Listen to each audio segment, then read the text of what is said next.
A few weeks ago, I went out on 3 job interviews looking for a job. Now, you're probably saying, aren't you the owner of like some business and you make books and courses? And you're absolutely right. I went out to do job interviews because I wanted to make videos on how to improve your interviewing skills. You see, for the last 15 years, I have been on the other side of the table. I have been the employer as I employ people. Here at Technical Institute of America and TIA School of Health and things like that, we employ over 100 people. That includes contractors, full-time employees, and people all around the world doing remote work and so on.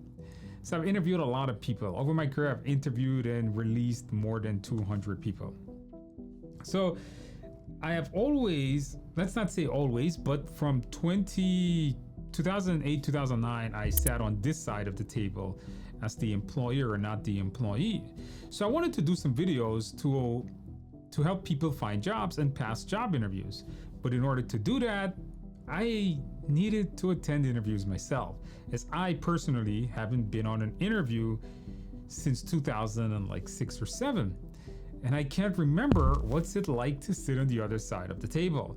I could have only imagined. So I decided to make some resumes, not real resumes. I'm not going to give away the name of the employers, and I'm just going to tell you the positions, but make some resumes that are not 100% true, but enough to get the job interview. And once I got the interview, I just attended it to see if I would get the job or not.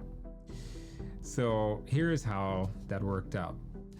Now, to make a long story short, if you don't want to stick around for the long form, the long explanation of this video, here's what happened. I attended all 3 interviews. I got all 3 jobs. 2 of the jobs offered me higher positions with much higher pay. One of them doubled the pay that I initially applied for.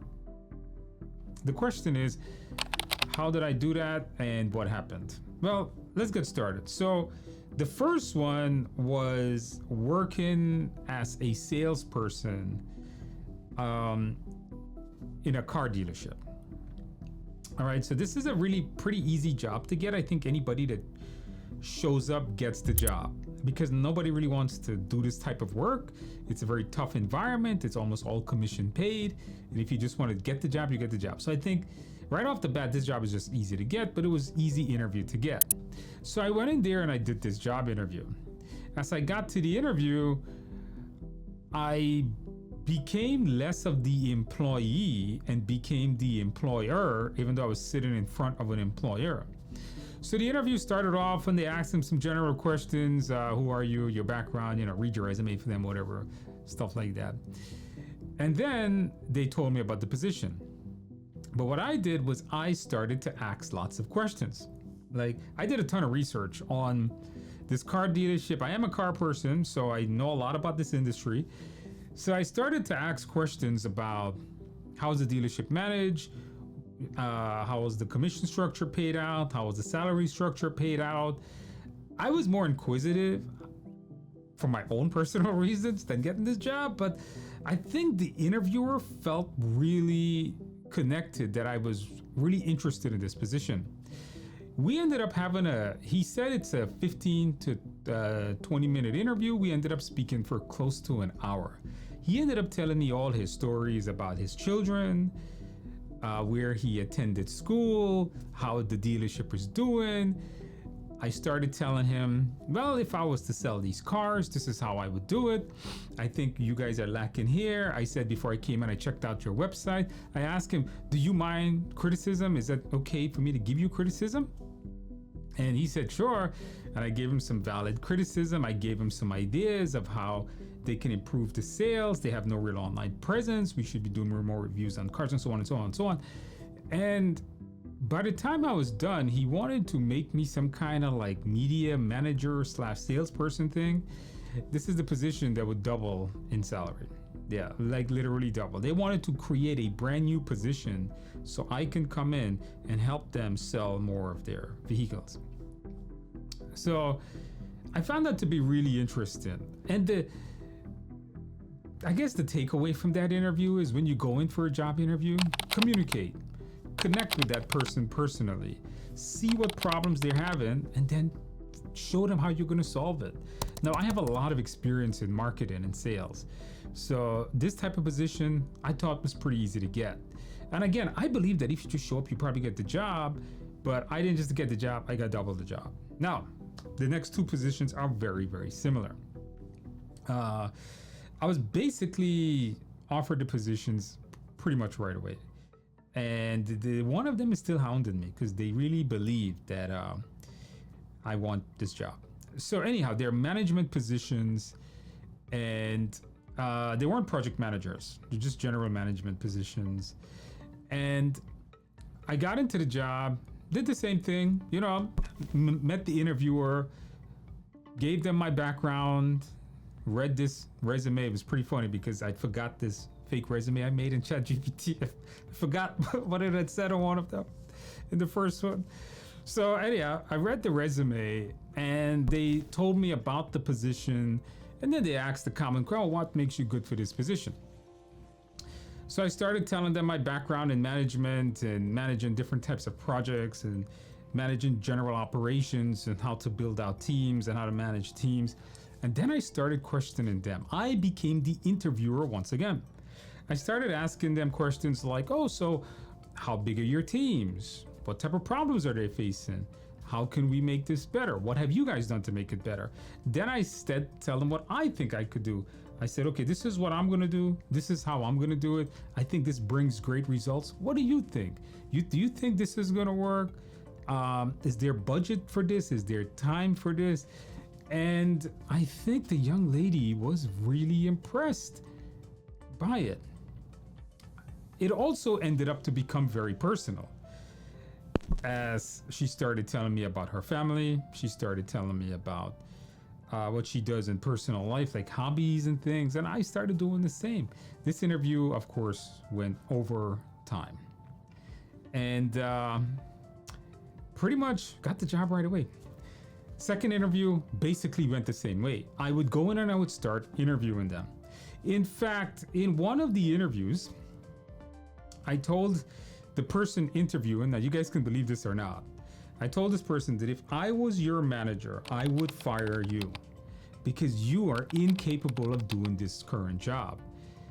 And this manager didn't get upset. In fact, he said, I want to hire you just so you can fire me. Because the solutions that I gave them to the problems or what I was telling them, they really, really wanted it. In fact, to this day, that company is still asking me if I want the position. So what is the takeaway here on this? And this is what I got out of this. And I think why when people go to interviews, they're not getting the job or they didn't get the job? Or why is it that I can go in and get the job just like this, but others can't? I think number one is a personal connection. I connect a lot with people. I'm a communicator by trade. It's what I do. Obviously, I can't do my job as a teacher or educator. I can't talk in front of an audience unless I like communicating. I can talk you to death. I will never shut up. Okay. The reason why me and my wife get along really well is because she's very quiet and I never shut up. So I think because of my talkative skills, I think that I can connect to people really well. I ask a lot of questions. I weight people, I engage people. It's what I do really well. I consistently keep engaging them. Me and you, we can talk for hours. All right. I'm always interested in what you have to say. So I think I'm able to connect really well with people. The second thing was, now I was telling my team this. The second thing was confidence. I went into those job interviews knowing I don't want the job.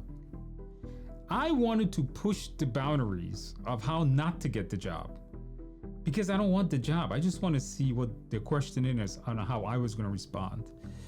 So I went in there with a ton of confidence because I don't want the job. And I think that level of confidence and that level of asking questions and that level of giving answers that or telling the guy like I would fire him, things like this, giving solutions, identifying their problems, giving them criticism while being personal and relatable, I think that really shows the employer that you know the industry, you understand it first of all, you relate to them, you can identify their problems, and you can fix and improve their organization. Now, for me as an employer, I would tell you, if I ever met somebody that's personal, relatable, great communicator, knows my problems and knows how to solve it, man, let me grab you through this camera because I want you to come work for me. And I think because I went in there with all of this confidence, like, yeah, I don't care what you say because I don't want your job anyhow. I think because I went in there, I was able to get that job. So being really personable, being amazing at communicating, having great confidence in yourself, I think is the most important skills that you can have on an interview. I don't think when you go into an interview, you should be trying to tell them how technically smart you are. I don't think I have 70 certifications. I don't need to go to a job interview and read my certifications. Now, on the management interviews, I did have a lot of certifications listed that relates to management, but I never read them. All right, I didn't go through what degree I have and all that. I think they know my education background. I didn't go through and talk about projects that I did and other positions that I held and how great I am, and basically just read the resume for them and leave. I decided to dig them out. I decided to understand their business. I think I went in, and this is the key now, as a consultant. I went in as how can I help them? And I became that consultant. I became the interviewer, and I consulted with them, and I gave them solutions. Now, even though these businesses I will never work for them, I did at the end give them a lot of great advice. And I think the interviewers are very happy for that advice. I think they appreciate what I gave them. I think they're going to implement it and become better businesses. And that starts me to think, I should do a business on how to help other businesses. And I think that's why I got those positions. Anyhow, that's the video. I think this is pretty helpful for you guys. If this is helpful and you want me to explain more of it or how to do it more, because I don't know how many of you guys are going to watch this kind of content. If you guys want me to explain more of how you can become more confident, how you can identify problems, what type of questions to ask, how to ask the questions, how to present yourself in different manners, put it in the comments below. But I don't want to see just one or two comments, man. I need to see a good set of comments. If you guys really want for me to produce content like this instead of just certification content, you guys got to let me know, because I don't want to do content and just get 10 views on it. Then it just wastes my time also to do that. So let me know in the comments below, and we could make more videos like this. All right, if you guys did enjoy this video and you did learn something, give the video a like and subscribe to the channel, and I'll see you in the next video.